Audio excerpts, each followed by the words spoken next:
স্বাগত গ্লোবাল টাইমে। বিশ্বের নানা প্রান্তের খবর নিয়ে আপনাদের সঙ্গে আমি আছি মাহমুদা মুনি। দেখছিলেন শিরোনামগুলো, এবার বিস্তারিত। যুক্তরাষ্ট্র মুখ ফিরিয়ে নিলেও ইউক্রেনকে $284 কোটি ঋণ দিতে রাজি যুক্তরাজ্য। সেই সাথে ট্রাম্প জেলেনস্কির বৈঠকের সমালোচনায় মুখর ইউরোপীয় মিত্ররা। এদিকে ইউক্রেনীয় নেতাকে অপমান করায় যুক্তরাষ্ট্র সহ কয়েকটি দেশে শুরু হয়েছে ট্রাম্প বিরোধী বিক্ষোভ। এমনকি রিপাবলিকান শিবিরেও দেখা দিয়েছে বিভক্তি। যুক্তরাষ্ট্র থেকে বিতাড়িত হয়ে এবার যুক্তরাজ্যে উষ্ণ অভ্যর্থনা পেলেন ইউক্রেনের প্রেসিডেন্ট ভ্লাদিমির জেলেনস্কি। পরে দুনেতা দ্বিপক্ষীয় বৈঠক করেন। এ সময় ইউক্রেনের প্রতিরক্ষা ব্যবস্থার উন্নয়নে দেশটিকে $2.26 বিলিয়ন ঋণ দেওয়ার ব্যাপারে সম্মত হয় যুক্তরাজ্য। স্টারমার জানান, যতদিন প্রয়োজন ইউক্রেনের পাশে থাকবে যুক্তরাজ্য। ট্রাম্প মুখ ফিরিয়ে নিলেও ইউক্রেনের পাশে থাকার ঘোষণা দিয়েছে মিত্র ইউরোপও। এমনকি ইউক্রেন যুক্তরাষ্ট্রের চেয়ে আরও বেশি সহায়তা পাবে বলে আশ্বাস দিয়েছেন ইউরোপীয় নেতারা। আমাদের ইউক্রেনের জন্য জার্মান সহায়তা আবার বাড়াতে হবে। এখনই ইউক্রেনের জন্য অবরুদ্ধ 3 বিলিয়ন ইউরোর সাহায্য ছেড়ে দিন। কোনো শর্ত ছাড়াই ইউরোপকে এক হতে হবে। এদিকে ইউক্রেনীয় নেতাকে অপমান করায় ক্ষোভে ফুঁসছে জেলেনস্কি মিত্ররা। শনিবার হোয়াইট হাউসের সামনে বিক্ষোভে জড়ো হন অনেকে। এ সময় দেওয়া হয় ট্রাম্প বিরোধী স্লোগান। জেলেনস্কি এবং ট্রাম্পের বৈঠক নিয়ে রিপাবলিকানদের মধ্যেও বিভক্তি দেখা দিয়েছে। এতে ইউক্রেনের জন্য কংগ্রেসের ভবিষ্যৎ সহায়তার সম্ভাবনা আরও ক্ষীণ হয়েছে। মাসুদ রানা, নিউজ 24। যুদ্ধে বিধ্বস্ত গাজা উপত্যকায় সব ধরনের পণ্য প্রবেশ বন্ধ করে দিয়েছে দখলদার ইসরায়েল। সেই সঙ্গে জিম্মি মুক্তির প্রস্তাব মেনে না নিলে আরও পরিণতি ভোগের হুঁশিয়ারিও দিয়েছে নেতানিয়াহু প্রশাসন। এদিকে তেল আবিবের বিরুদ্ধে ভঙ্গুর যুদ্ধবিরতিকে ভিন্ন খাতে প্রবাহিত করার চেষ্টার অভিযোগ তুলেছে হামাস। ধ্বংসস্তূপের মাঝে দাঁড়িয়েও রমজানের প্রতি ফিলিস্তিনিদের অবিচল বিশ্বাস। প্রথম রমজানে এভাবেই পথের মাঝে বসে ইফতার সারে লাখো ফিলিস্তিনি। তবে ফাতেমা আবসির মতো পরিবারগুলোর সীমাহীন কষ্ট বয়ে বেড়াচ্ছে বছরের পর বছর। পবিত্র এই মাসেও এক ফোঁটা পানির জন্য পাড়ি দিতে হয় কয়েক মাইল পথ। এবার রোজার মাসে খাবার সংকটের সাথে যোগ হয়েছে তীব্র শীত।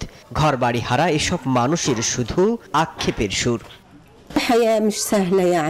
চেয়ে দেখো এই ইসলামের ভূমি কতটা অসহায়।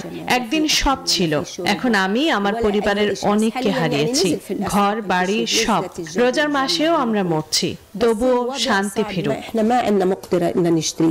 ফিলিস্তিনের শান্তি ফিরেছে, তবে সাময়িক। যুক্তরাষ্ট্রের প্রস্তাব অনুযায়ী গাজায় যুদ্ধবিরতির মেয়াদ বাড়াতে রাজি হয়েছে ইসরায়েল। রমজান মাস শেষ হওয়া পর্যন্ত এই সিদ্ধান্ত কার্যকর থাকবে বলে জানিয়েছে তেল আবিব। তবে গাজার ধ্বংসস্তূপ থেকে এখনো উদ্ধার হচ্ছে মৃতদেহ। তবুও খোদার প্রতি তাদের অগাধ বিশ্বাস, একদিন শান্তি ফিরবে গোটা ফিলিস্তিনে। মাসুদ রানা, নিউজ 24। ডোনাল্ড ট্রাম্পের সর্বোচ্চ চাপ প্রয়োগকে বৃদ্ধাঙ্গুলি দেখিয়ে এবার ইরান ও রাশিয়া থেকে তেল আমদানি বাড়াচ্ছে চীন। অয়েল প্রাইস ওয়েবসাইটের তথ্য অনুযায়ী বেইজিং তেল ট্যাঙ্কারগুলোতে পরিবর্তন এনেছে যেন সেগুলো আর নিষেধাজ্ঞার আওতায় না থাকে। এদিকে ফেব্রুয়ারিতে ইরানের তেল রপ্তানি নিম্নমুখী থাকলেও শি প্রশাসনের এমন সিদ্ধান্তে তা আবারও বাড়বে বলে আশাবাদী সংশ্লিষ্ট কর্তৃপক্ষ। দ্বিতীয় বিশ্বযুদ্ধের পর থেকে এখন পর্যন্ত পরাশক্তি দেশগুলোর মধ্যে তেলের বাজার দখলের লড়াই চলছে। তেলকেই সবচেয়ে বড় অস্ত্র হিসেবে ব্যবহার করছে তারা। আর তাই মসনদে বসেই ইরানের ওপর চাপ বাড়াচ্ছেন ডোনাল্ড ট্রাম্প। দেশটির তেল রপ্তানি 10% নিচে নামানোর পরিকল্পনা করেছেন তিনি। এর অংশ হিসেবে পেজেশকিয়ান প্রশাসনের ওপর দিচ্ছেন নানা নিষেধাজ্ঞাও। তবে এত কিছু করেও যেন ইরানকে বাগে আনতে পারছে না ট্রাম্প প্রশাসন। এবার ওয়াশিংটনের তীব্র চাপকে উপেক্ষা করে ইরান ও রাশিয়া থেকে তেল কেনার সিদ্ধান্ত নিয়েছে শি প্রশাসন। অয়েল প্রাইস ওয়েবসাইটের তথ্য মতে নতুন টার্মিনাল ও জাহাজ চালু হয় মার্চ থেকে চীন তেল আমদানি বৃদ্ধি করবে। নিষেধাজ্ঞার বাইরে থাকা চীনা তেল ট্যাঙ্কারগুলো এরই মধ্যে তৎপরতা শুরু করেছে বলেও জানানো হয়েছে। তবে এবারই প্রথম নয়। 2021 সালেও ইরান থেকে রেকর্ড পরিমাণ অপরিশোধিত জ্বালানি তেল কিনেছে চীন। এদিকে ট্রাম্প ক্ষমতায় আসার পর ফেব্রুয়ারিতে তেহরানের তেল রপ্তানি কিছুটা কমলেও চীনের এমন সিদ্ধান্তের পর তা আবারও বাড়বে বলে মনে করা হচ্ছে। মার্কিন জ্বালানি তথ্য প্রশাসনের তথ্য বলছে ইরানের কাছে রয়েছে বিশ্বের চতুর্থ বৃহত্তম তেলের মজুদ। আফরিন মৌ, নিউজ 24। বাইডেনের শাসনামলের চেয়ে গেল এক মাসে মেক্সিকো সীমান্ত দিয়ে যুক্তরাষ্ট্রে অনুপ্রবেশ কমেছে 96%। এমন দাবি করেছেন প্রেসিডেন্ট ডোনাল্ড ট্রাম্প। জানান, মেক্সিকো সীমান্ত দিয়ে অবৈধ অনুপ্রবেশ আগে ছিল মাসে 3 লাখেরও বেশি। ফেব্রুয়ারিতে তা ঠেকেছে 8,000-এ। সামনে এ সংখ্যা আরও কমাতে সীমান্তে নজরদারি আরও বাড়ানোর কথা জানান তিনি। ক্ষমতায় এসে অভিবাসন ইস্যুতে কঠোর অবস্থান নেন ডোনাল্ড ট্রাম্প। বন্ধ করে দেন মেক্সিকো সীমান্ত। এতে এই সীমান্ত দিয়ে অবিশ্বাস্য রকমভাবে কমেছে অনুপ্রবেশের সংখ্যা। ট্রাম্প প্রশাসনের পরিসংখ্যান অনুযায়ী ফেব্রুয়ারি মাসে মেক্সিকো থেকে যুক্তরাষ্ট্রে প্রবেশের মুখে সীমান্তে আটকানো হয়েছে 8,326 জনকে। বাইডেনের আমলে 2023 সালের ডিসেম্বরে অনুপ্রবেশের এই সংখ্যা ছিল 3,01,981 জন। এই পরিসংখ্যান অনুযায়ী অনুপ্রবেশের হার ট্রাম্পের আমলে 96% কমেছে। সামাজিক যোগাযোগ মাধ্যমে এমন পরিসংখ্যান দিয়েছেন খোদ মার্কিন প্রেসিডেন্ট। তার দাবি ভবিষ্যতে এই সংখ্যা আরও কমানো হবে, কারণ এরই মধ্যে সীমান্তে নজরদারি বাড়িয়েছেন তিনি। কারণ সীমান্ত বন্ধ থাকলে যুক্তরাষ্ট্রে আক্রমণ বন্ধ হবে, কমবে অপরাধের ঘটনাও। গেল 20 জানুয়ারি ক্ষমতা গ্রহণের পর ফেব্রুয়ারি ছিল তার শাসনের প্রথম পূর্ণাঙ্গ মাস। যুক্তরাষ্ট্রে অবৈধ অনুপ্রবেশের চেষ্টার সংখ্যা এই মাসেই ছিল সবচেয়ে কম। আসমাতুলি, নিউজ 24। ভারতের উত্তরাখণ্ডে তুষার ধসে আটকা পড়ে 4 শ্রমিক মারা গেছেন। এখনো ভেতরে আটকা রয়েছেন আরও 5 জন। বৈরী আবহাওয়ার কারণে তাদের উদ্ধার ব্যাহত হচ্ছে বলে জানানো হয়েছে। শুক্রবার উত্তরাখণ্ডের বদ্রীনাথ মন্দির থেকে প্রায় 5 কিলোমিটার দূরে সীমান্তবর্তী মানা গ্রামের কাছে তুষার ধসের ঘটনা ঘটে। কর্তৃপক্ষ বলছে মোট 57 শ্রমিক এই তুষার ধসে আটকা পড়েন। খবর পেয়ে দ্রুত উদ্ধারকারী দল ঘটনাস্থলে পৌঁছে উদ্ধার কাজ চালায়। ব্যাপক অভিযানের পর 48 জনকে উদ্ধার করা সম্ভব হয়েছে, তবে এখনও 5 জন তুষারের নিচে আটকা রয়েছেন।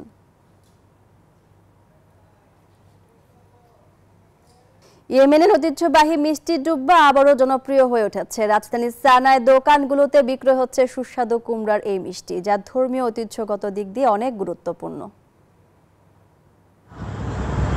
ইয়েমেনের রাজধানী সানার রাস্তাঘাট ও মিষ্টির দোকানের সামনে সারি সারি মিষ্টি কুমড়া সাজানো রয়েছে।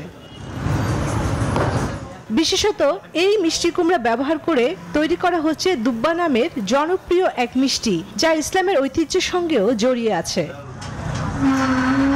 প্রথমে কুমড়াকে ধুয়ে তারপর কেটে রান্না করে তৈরি করা হয় এই ঐতিহ্যবাহী খাবার। এরপর এতে মেশানো হয় তাহানির তিল। মিষ্টির দোকানের মালিক এই মিষ্টান্ন প্রস্তুত করে। দুব্বা সাধারণ সানার মানুষের মিষ্টি। এর ধর্মীয় গুরুত্ব রয়েছে, একই সাথে এর স্বাদ দুর্দান্ত এবং পেটের জন্য উপকারী। কুমড়ো রান্নার পর গরম গরম পরিবেশন করা হয় ঐতিহ্যবাহী দুব্বা। দোকানে আসা গ্রাহকেরা এই মিষ্টির স্বাদ বেশ উপভোগ করে থাকে। দুব্বা বিভিন্নভাবে তৈরি করা যায়। কেউ এটিকে জ্যাম হিসেবেও তৈরি করেন, কেউ এটিকে দুধ তাহিনি মেশান, আর কেউ ওভেনে রান্না করেন। কেউ আবার গরম পানীয় হিসেবেও খেয়ে থাকেন। এই ঐতিহ্যবাহী মিষ্টি খেতে আসা গ্রাহকরা বলছেন এটি শুধু সুস্বাদু নয়, স্বাস্থ্যকর বটে। চাহিদা এতটাই বেশি যে আমরা প্রতিদিনই কুমড়ার এই মিষ্টি শহরের মানুষের দৈনন্দিন সংস্কৃতির অংশ হয়ে গেছে। সানার সাধারণ মানুষ কুমড়াকে ধর্মীয়ভাবে গুরুত্বপূর্ণ মনে করেন, কারণ কোরআন হাদিসেও এর কথা আছে। নবী হযরত মুহাম্মদ, হযরত ইউনুস নিজেও এই কুমড়া পছন্দ করতেন। এটা শুধু বিশ্বাসের ব্যাপারই না, বাস্তবিকভাবে অনেক উপকারিতা রয়েছে। চন্দ্রা, নিউজ 24। বয়স্ককালে কে করবেন দেখভাল এমন শঙ্কায় যাদের দিন কাটছে তাদের জন্য সুখবর দিলেন জাপানের একদল বিজ্ঞানী। বাসায় রোগী ও বৃদ্ধদের সেবা দেবে রোবট। জাপানের ওয়াসেদা ইউনিভার্সিটির গবেষকদের একটি দল এবার নতুন ধরনের রোবট এনেছেন। বলা হচ্ছে কৃত্রিম বুদ্ধিমত্তা সম্পন্ন এই রোবট ভবিষ্যতে বয়স্কদের সেবায় ভূমিকা রাখবে। ডাইপার পরিবর্তন করা মতো গুরুত্বপূর্ণ যত্নের প্রয়োজন এমন বয়স্কদের জন্য কাজ করছে কৃত্রিম বুদ্ধিমত্তা চালিত রোবট। জাপানের ওয়াসেদা ইউনিভার্সিটির গবেষকদের তৈরি এই রোবট বয়স্কদের সেবায় ভূমিকা রাখবে। এই প্রকল্পটি সরকারি অর্থায়নের একটি কর্মসূচি যা কঠিন সামাজিক সমস্যা সমাধানের জন্য উদ্ভাবনে উৎসাহিত করার জন্য ডিজাইন করা হয়েছে। আর এই গবেষণার নেতৃত্ব দিচ্ছেন অধ্যাপক শিকেগি সুগানো। যেহেতু আমরা একটি অতি বার্ধক্যজনিত সমাজে প্রবেশ করছি এবং জন্মহার কমে যাচ্ছে, তাই চিকিৎসা ও বয়স্কদের যত্ন প্রদান এবং আমাদের দৈনন্দিন জীবনে রোবটের সহায়তা প্রয়োজন হবে। সুগানো বলেন, AIREC মানুষের সাথে নিরাপদে শারীরিক যোগাযোগ স্থাপন করতে পারে এবং স্বতঃস্ফূর্ত প্রতিক্রিয়া দিতে পারে। জাপানে কর্মক্ষমতার বয়স কমার ফলে দেশটি সমাধানের জন্য রোবটের দিকে মনোযোগ দিচ্ছে। যদি সত্যিই এমন একটি রোবট তৈরি করা হয়, তাহলে আমার মনে হয় এটি আমাদের ক্ষেত্রে খুবই সহায়ক হবে। AIREC 2040 সালের মধ্যে বিভিন্ন সময়ে বাস্তবে ব্যবহার শুরু করতে পারবে। জাতীয় জনসংখ্যা ও সামাজিক নিরাপত্তা গবেষণা ইনস্টিটিউটের মতে আগামী দশকে 15 থেকে 64 বছর বয়সী মানুষের সংখ্যা প্রায় 10% হ্রাস পাবে বলে ধারণা করা হচ্ছে। টোকিওর এই যত্ন কেন্দ্রটি ইতিমধ্যে যত্নশীলদের বোঝা কমাতে বিভিন্ন স্মার্ট ডিভাইস নিয়ে পরীক্ষা নিরীক্ষা করছে। চন্দ্রানী চন্দ্রা, নিউজ 24। আর এই ছিল নিউজ 24 গ্লোবাল টাইমে আজকের মতো আয়োজন। ধন্যবাদ সবাই।